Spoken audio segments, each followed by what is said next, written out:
Fala pessoal, tudo bem com vocês? Professor Breno Moraes aqui para a gente finalmente dar o play em 2021 com muitas novidades, muitas coisas boas, uma repaginada aqui no canal. E este é o primeiro episódio de uma série que eu criei aqui no nosso canal, né? Uma série chamada Matemática para Físicos. O que isso significa? Será que a gente vai fazer aqui muitas contas, aquelas contas cavernosas, monstruosas, loucas e complicadas? Não, essa não é a ideia.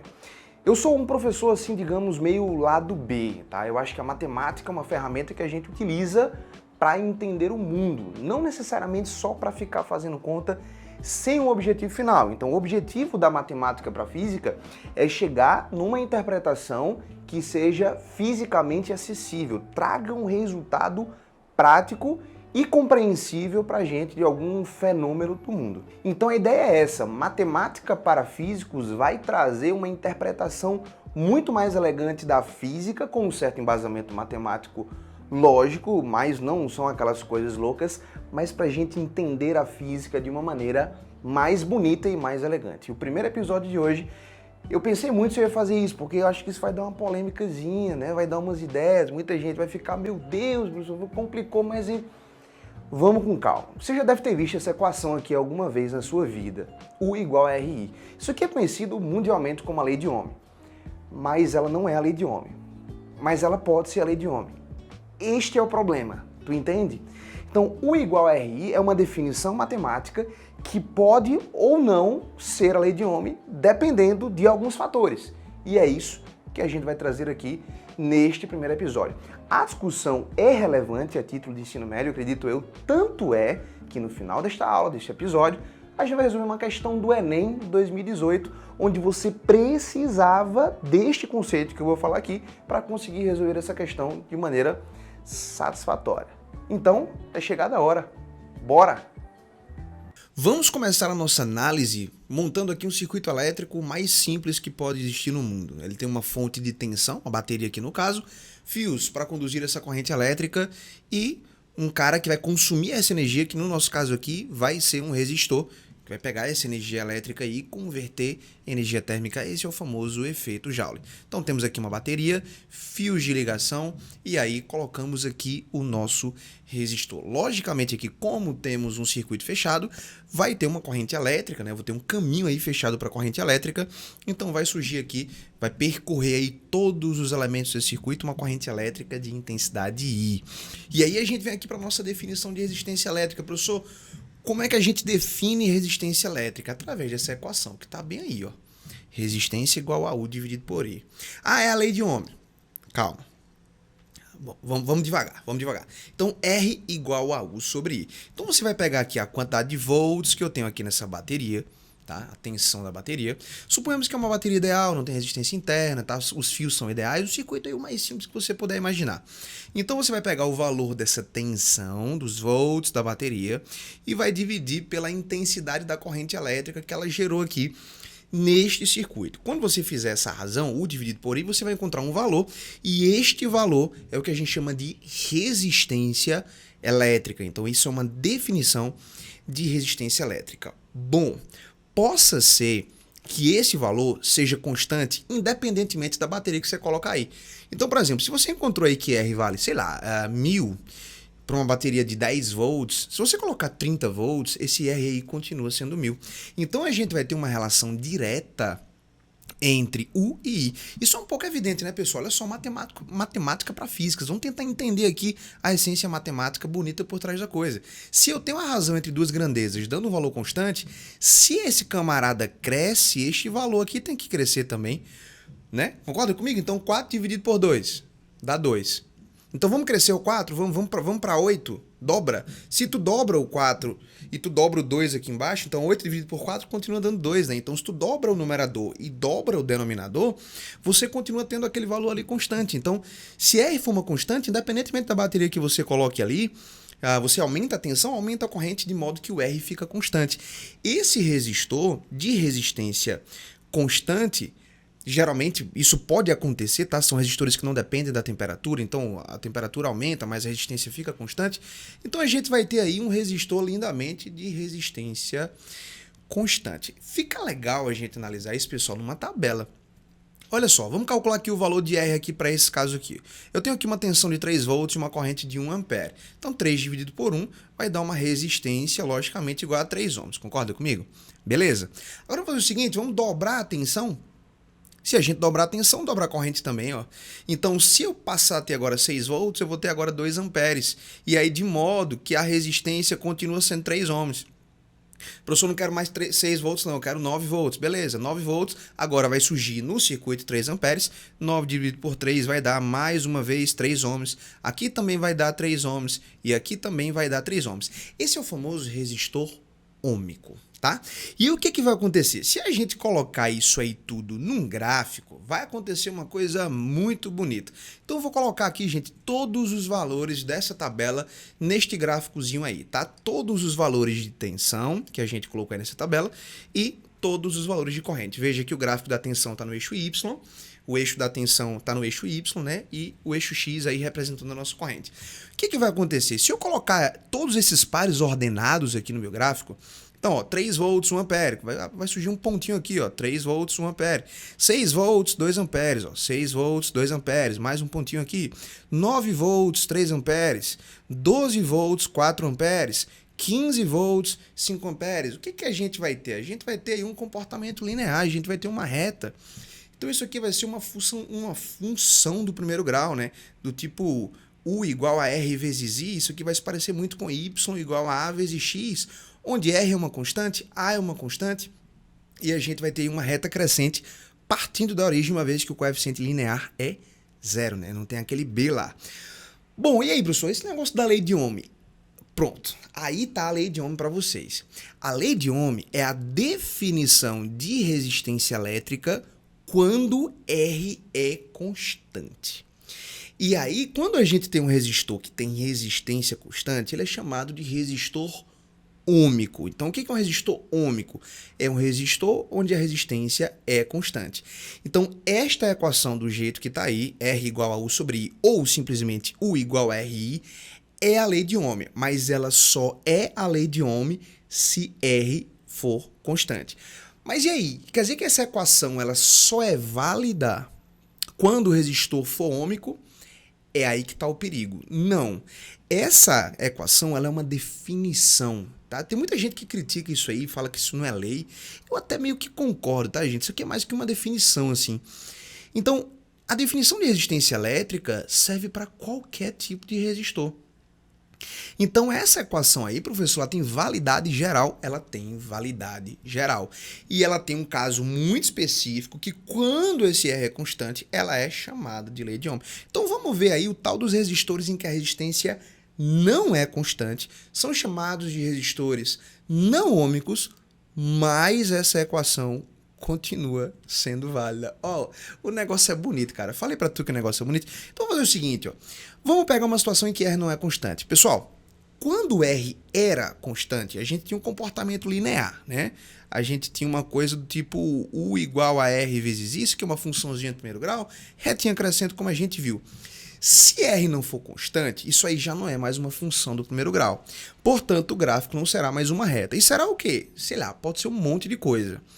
Pode ser uma curvinha para cima, pode ser uma curvinha para baixo, mas eu vou pegar aqui o caso mais conhecido, que é o caso dos filamentos de lâmpadas incandescentes, aquelas lâmpadas de bulbo amarela que a gente conhece, muito das antigas aí, nem é mais utilizado esse negócio, né? Já caiu aí por conta do LED, graças a Deus. Então, geralmente a curva da resistência desse filamento não é uma curva linear, ou seja, aquele filamento ali, ele não é um resistor ôhmico. E como é que fica a cara dessa curva? Sei lá, vamos pegar aqui, ó. Então, eu tenho uma curvinha mais ou menos assim. Beleza? E aí, o que eu vou fazer? Eu vou pegar aqui alguns pontos em cima dessa curva para a gente fazer uma análise muito bonita, muito elegante aqui. Olha só, pessoal, se eu quiser... Bom, esses pontos aqui, eles representam, por exemplo, aqui eu tenho um certo valor de I aqui, né? Professor, suponhamos, sei lá, 2 amperes. E aqui vamos colocar aqui uma tensão de, sei lá, 100 volts. Beleza? Eu posso aqui pegar nesse ponto aqui e utilizar essa equação para calcular a resistência desse filamento nesse ponto? Pode. Esse resistor é ôhmico? Não, porque R não é constante. Mas eu posso utilizar essa equação? Pode, porque ela tem validade geral, a definição de resistência. Então, se eu quiser saber qual é o valor da resistência elétrica desse filamento aqui neste ponto, eu pego o valor da tensão, que é 100, divido pelo valor da corrente, que é 2, e vou encontrar aí 50 ohms. Beleza, eu posso fazer a mesma coisa para cá? Pode. Você vai encontrar um valor diferente, né? Já que uma vez que R não é constante. Então você pode usar essa equação aqui, cara. Tem a tensão, tem a corrente, tu vai usar o I igual a RI, tá? Para resistores ômicos e para resistores não ômicos. Mas eu vou agora um pouco mais a fundo com vocês. Galera aqui, tem muita noção de quem é a minha audiência aqui, mas talvez professores, galera que estuda engenharia, galera que já estudou cálculo diferencial integral, tem uma ideia muito bonita aqui por trás, tá? Eu vou tentar não falar de cálculo aqui para que eu consiga abranger todos os públicos, mas para que você fique curioso, tem uma ideia de cálculo diferencial integral aqui por trás que é muito legal. Vamos fazer o seguinte, eu vou pegar aqui um aumento de corrente aqui, tá? Eu vou chamar isso aqui de ΔI. Bom, se a corrente aqui aumentou, é porque houve um aumento de tensão aqui, que eu vou chamar, sei lá, de ΔU. Então aqui eu tenho um certo ΔI, tá? Vamos chamar isso aqui de ΔI. E aqui eu vou ter uma variação de tensão, um ΔU que eu vou chamar de ΔU1. Bom, agora para esses dois pontos aqui, eu vou ter também uma variação de corrente, né? A corrente, ó, ela variou daqui até aqui. Eu estou supondo nessa situação que esse ΔI aqui ele é igual a esse ΔI, ou seja, é a mesma variação de corrente. Então, se a corrente daqui para cá aumenta 2 amperes, daqui para cá ela aumenta 2 amperes também. Só que aí que tem a coisa bonita. Veja nitidamente que o aumento de tensão foi muito maior, de fato. Então, eu vou chamar isso aqui de ΔU2. Então, para o mesmo aumento de corrente aqui, ó, eu tenho um aumento de tensão muito maior. Então, para aumentar essa corrente aqui, suponhamos de 2 para 4, eu precisei de poucos volts. 2 para 4 variou 2, né? Para aumentar aqui, suponhamos de 10 para 12, que também variou 2, eu precisei aumentar muito a minha quantidade de volts, a minha quantidade de joule por unidade de carga, né? Volt é joule por coulomb. Então eu precisei fornecer muito mais energia para variar os mesmos 2 amperes. Eu precisei fornecer para o meu resistor muito mais joules para cada unidade de carga que passa por ele ali. Isso implica dizer o quê? Se a resistência é a razão entre U e I, aqui a gente não está trabalhando com valores específicos de UI, a gente está falando de variações. É por isso que, para resolver esse problema aqui de forma mais fiel à física, eu precisaria utilizar o cálculo diferencial integral, que não faz parte aqui do nosso currículo, tá? Cálculo diferencial integral é uma coisa sofisticada demais aí, a nível superior, beleza? Mas eu estou tentando te passar essa ideia aqui exatamente isso. Então é o seguinte, como daqui para cá, ó, né, depois de uma certa corrente, eu precisei aumentar muito mais aqui a tensão, significa dizer que esse negócio está crescendo muito mais do que esse. A polícia resolveu passar bem agora. Bom, então a ideia que eu quero te passar aqui é o seguinte, perceba que para o mesmo aumento de corrente aqui, eu preciso de aumentos de tensões cada vez maiores. Então, se eu tenho aqui variação de tensão dividido pela variação de corrente e o numerador está aumentando mais do que o denominador, significa dizer que esse resultado aqui está sendo um número cada vez maior. Tu concorda comigo? Se o U cresce tanto quanto o I, R é constante.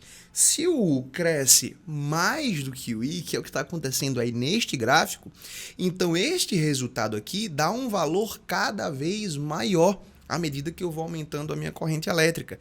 Isso significa dizer que esse resistor é um resistor que tem sua resistência não constante e, mais ainda, ela aumenta à medida que passa mais corrente por ela. Então, mais uma vez, eu posso usar esta equação aí, U igual a RI, para este caso, sim. Então, vamos fazer o seguinte, vamos sintetizar toda esta ideia. Então, vamos fazer o seguinte, vamos sintetizar toda essa ideia que a gente falou aqui numa coisa mais simples aqui para vocês, uma visão geral, e a gente vai resolver aquela questão do Enem que eu falei para vocês que você precisava deste conhecimento aí. Então, U igual a RI. Olha só a ideia. Só é a lei de Ohm se R for constante. E se R não for constante? Não é lei de Ohm. Mas essa equação ainda é válida? Sim. Então pode ser utilizada para resistores ômicos, que são aqueles resistores em que a resistência é constante, e para resistores não ômicos. Fechou, gente? Tá tranquilo aí? Deu para matar essa ideia bonito? Vamos lá, vamos resolver essa questãozinha do Enem 2018. Se liga aí, ó. Ao pesquisar um resistor feito de um novo tipo de material, um cientista observou o comportamento mostrado no gráfico tensão versus corrente, que é esse gráficozinho aqui, ó. Veja que essa coisa não é linear, não. Se fosse tensão por corrente linear, resistor ômico, lindo, resistência constante, a gente já matava a letra A. Mas não é. Após a análise do gráfico, ele concluiu que a tensão em função da corrente é dada pela equação V igual a 10I mais I quadrado. Pessoal, alguns livros, né, alguns vestibulares chamam tensão, diferença do potencial, de V, tá? Eu prefiro muito mais chamar de U, para não confundir com V de volts. O gráfico da resistência elétrica R do resistor em função da corrente I é... Bom, tá faltando aqui a letra E, eu não coloquei a letra E, ela não é o gabarito, porque não iria caber aqui dentro dessa imagem, iria ficar um negócio meio feio aí, eu acabei não colocando, tá? Então, qual é a ideia? Muita gente veio me perguntar o seguinte: professor, isso é um caso de um resistor não ômico. Se o resistor não é ômico, porque eu estou vendo que isso aqui não é uma linha reta, é um negócio meio curvo, eu não posso usar essa equação aqui. Por que eu não posso usar essa equação? Porque o resistor não é ômico. E aí, como é que eu vou resolver esse negócio? Sacou a ideia, a importância dessa aula aqui? Então é o seguinte, o resistor é não ômico, verdade. Mas eu posso usar isso? Posso, tranquilamente. Então, aonde tem U, ó, V eu chamo de U, tá? Então, aonde tem U, eu vou colocar RI. Porque RI, né, essa é a equação de definição de resistência elétrica. Então, U é o meu R vezes I. E aí eu substituo aqui e vou encontrar uma equação, uma expressão, uma função de R em função de I, tá? Então, quando a gente substitui aqui, olha só, V igual a R vezes I. Isso aqui vai ser igual a 10I mais I quadrado. E aí, gente, se eu dividir aqui todo mundo por I, né, ou simplesmente cortar os I's aí, não gosto muito desse negócio de cortar não, mas enfim, né, dividir todo mundo por I, vai sobrar para mim o seguinte, ó, R vai ser igual a 10 mais I, concorda comigo? E aqui eu tenho a nossa função, que é lindamente uma função de qual grau? Uma função de primeiro grau, tá? Uma função de primeiro grau, onde o coeficiente linear, né, que é aquele B, é o 10. Então, isso aqui vai ser uma reta crescente, né, porque o meu coeficiente angular, que é o termo que multiplica a variável, que no caso é corrente, aí, é positivo. Então, eu vou ter uma reta crescente partindo do 10, que é o meu coeficiente linear. Então, procura aí uma reta crescente que parte do 10. Matou? Letra D de doida demais aí. Questão bacana. Então, gente, eu acho que essa discussão, apesar de ter sido densa, tá? Mas está muito atrelado ao nosso propósito aqui, que é a parte da matemática para físicos, como é que a gente entende as leis, como é que a gente entende as equações e possa aplicar isso no mundo físico aqui a nível de ensino médio, para que você evolua mais, para que você seja um estudante cada vez mais capaz de resolver problemas aí cada vez mais complexos, tá? Então, espero que você tenha curtido aí esse nosso primeiro episódio. Fica ligado, vai ter muita coisa boa aí para esse ano e quero você aqui sempre junto comigo para que a gente evolua cada vez mais, tá? Então, beijo no coração, forte abraço, se inscreve aqui no canal, dá essa moral pra gente, para que o YouTube entenda que esse conteúdo é relevante, possa passar isso para mais pessoas. Deixa um comentário aqui se tu curtiu essa aula, deixa teu joinha também, beleza? É isso aí, tamo junto, beijo no coração, forte abraço e até a próxima.